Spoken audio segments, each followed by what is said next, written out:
everybody, welcome back to 1939. In the winter of 1939, nonetheless, for Operation Winter Solace, I'm your host, Panzer King in the Lion's Den. Let's dive right at it, shall we? We have a few things this turn to go over. I did make a mistake last turn. I was actually upgrading this this militia here to an infantry, but I was wrong because I was in Italy mode for some reason. I thought I was getting $10 when I only got $8, so that did not happen. But we are going to do that this turn. So anyways, let's just go over. We have non-combat movements here, but let's just look at the certain political situation right now.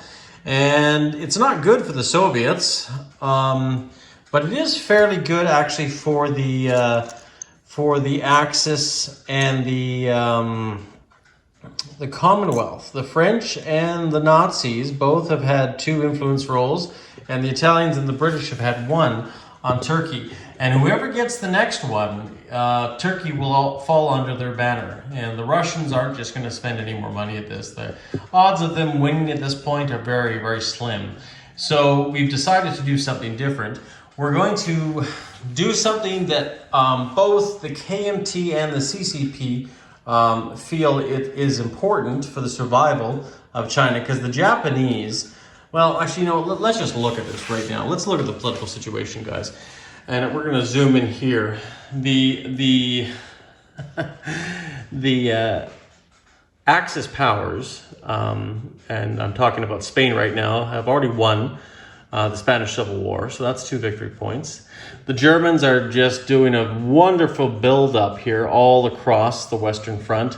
The French have not built really anything or changed their setup, and my hat's off to Ozark Outpost. Like, he's, I don't disagree with this strategy to some degree, but also it's very easy for the Germans now to take Paris. And God knows what else they might do afterwards. They might even turn east and attack the Russians, right? So I got to be careful with that. And I also got to be careful who gets Turkey, right?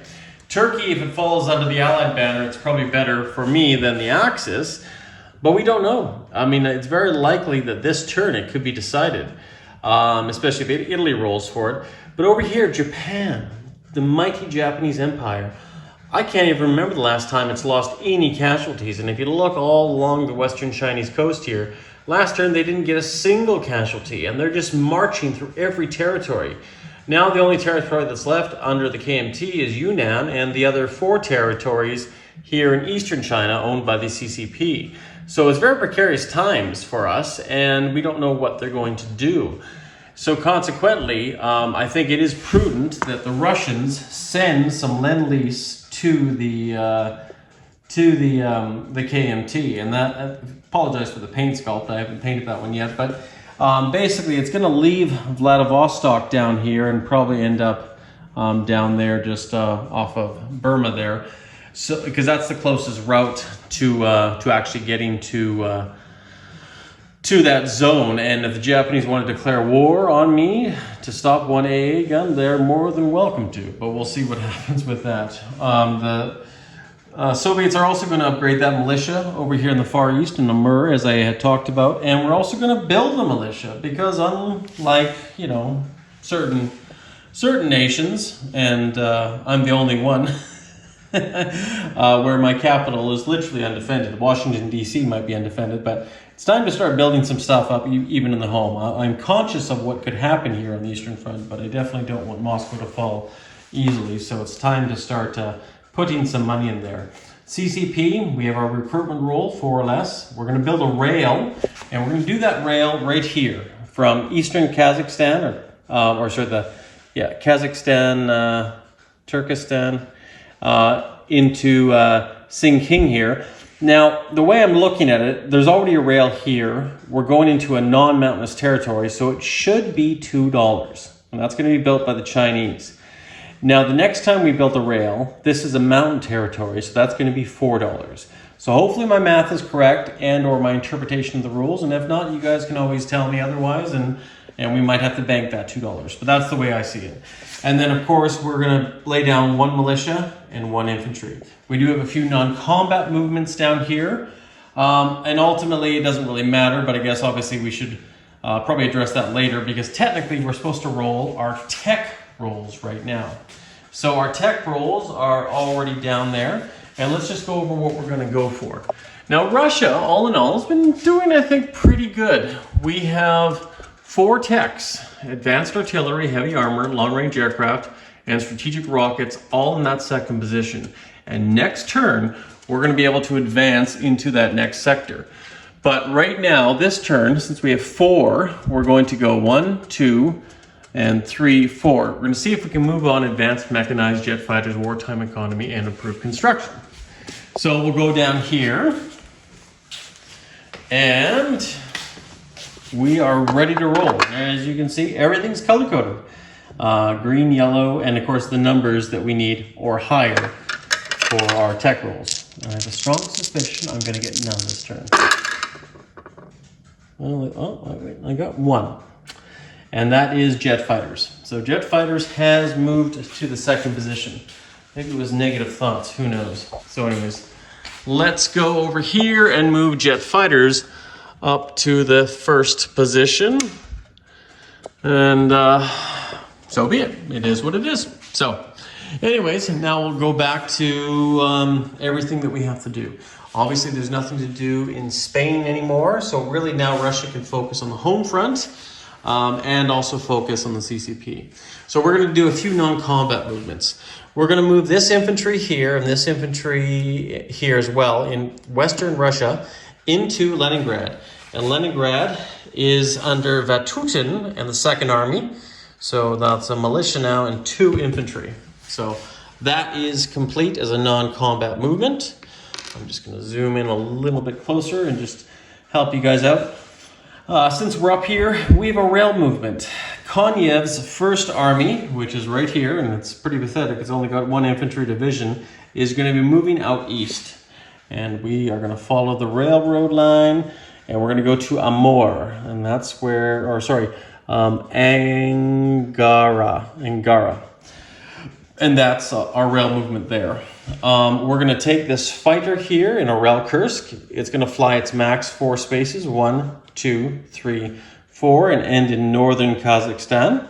We're going to take this as our second rail movement and move this infantry in the Donetsk-Kuban Basin all the way over to northern Kazakhstan, and that's where it's going to end up. I think that's for everything that we have there. Sorry about that, guys. I forgot about this attack here into northern Manchuria. We have attack already set up on the board. Let's do that before we do anything else. It's a border skirmish. We have a cavalry infantry, and they're going into the mountains, so they're going to be down 1. And of course, the plane going from this side isn't into mountains, but nonetheless, it doesn't suffer that penalty. And right here, I've set everything up. So we need 3, 2, 1, or less than those numbers. And of course, the militia is defending it too. So let's just see if we get any hits. And look at that. I think we did get a hit because that is our gray and that's our cavalry. And our cavalry, just to cover, attacks at a 3, but because of the mountain, it gets pushed down 1. So that's a good thing. We have got a hit there. Now we got to roll the militia and see what happens if they get a hit on us again. No, they don't. So that militia in northern Manchuria has been wiped out by the Russian forces. So nothing else happens. Everybody goes back home. They drink some vodka, enjoy the good times, so on and so forth. So that should be it. Now we got to address some naval movements here too. Now this naval fleet here with Svetlana, the capital ship, the light cruiser, and her destroyers, escorts, as well as her sub-escorts, are going to be going into or off the coast of Alexandria there. But that's not all. We have to go down to the southern board and see this small but significant Russian fleet, the submarine and the torpedo boat destroyer, going 1, 2, the max spaces they can on the map. And they're going to go into Sea Zone 82 to join that French heavy cruiser. Now that's all for naval movements for the Russians. And we can take these arrows off. Now we just got to address some other minor things.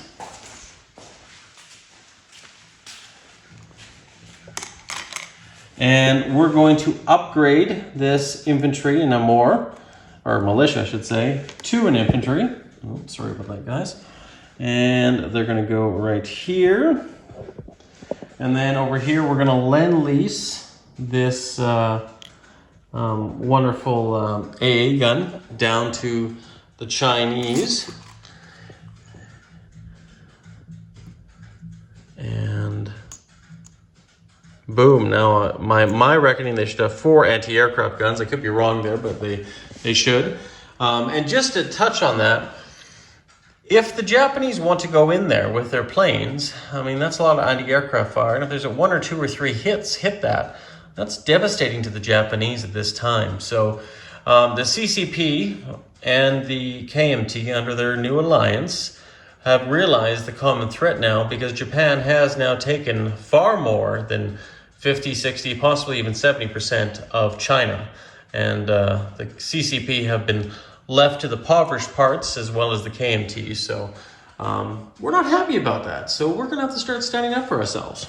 We're gonna build this militia here and put it in Moscow. And then over here, as I already discussed, we have 1 rail that we're gonna complete. And it's going to be here in Peking. I don't know how you wanna do that. Now, once again, there are mountains here, but there's not mountains here. So the way I look at this is Randall to Randall, you know, there's no desert or anything like that. So I think that's the best way to say it. And if I'm wrong, guys, let me know. Then obviously we'll have to save up and spend that extra $2 on putting a rail there. It's just this one definitely has mountains, so we'll have to see how that goes. And then we also have a militia and an infantry. And we are gonna put, oh, sorry, I forgot the non-combat movements here. There's just 2. Since under our truce here, we have the cavalry, 1, 2, and the cavalry in Tibet, 1. And they're going to go in and down here to reinforce. We, my friends, are the cavalry on the way to the rescue. The Japanese. It was a discussion that we had over with KMT, and that's what we decided to do to help reinforce their forces down there. And I know it doesn't affect our peace pact right now with the Japanese, because if it did, all hell would break loose. And Mark the Shark knows what I'm talking about, right, Mark? So that's not a break of our contract down there. But at the same token, it's also to help Chinese interests in Western Asia. And now we also bought a militia and an infantry this turn, and we spent all our money. So the infantry is going to go in Shenxi, and we're also going to build a militia, and that militia is going to be here in Peking. So that's the end of the CCP's turn, and it's also the end of the Soviets' turn. I still have to roll the influence die for CCP. Since we have 4 territories, we're looking for 4 or less. So close. It's kind of a cocked 8, but I'm going to call that an 8. And we're done, guys. That is it. That is over. You're probably going to now venture on over to Mark the Shark. Make sure you check out my playlist, because every video is in order, or at least I hope it's in order. And Mark the Shark's going to bring you the 39.W winter, because winter's coming first in the season for January, 0.3. So check him out and see what he has up his sleeve. Maybe he might want to start attacking territories here, or possibly move south and venture into British and Dutch territory, but we'll see. Who knows what's going to happen, but that's why I love this game. It's been so exciting with 6 players, 6 different minds, 6 different viewpoints. It's been an exceptional game so far, and the Axis are doing very well, in my opinion. And I am curious to see, especially what Ozark Outpost has up his sleeve to attack the Axis powers. Anyways, guys, I'm going to clean the board up here, and I'm going to do that all later, but you guys all stay classy, and we will still see you later.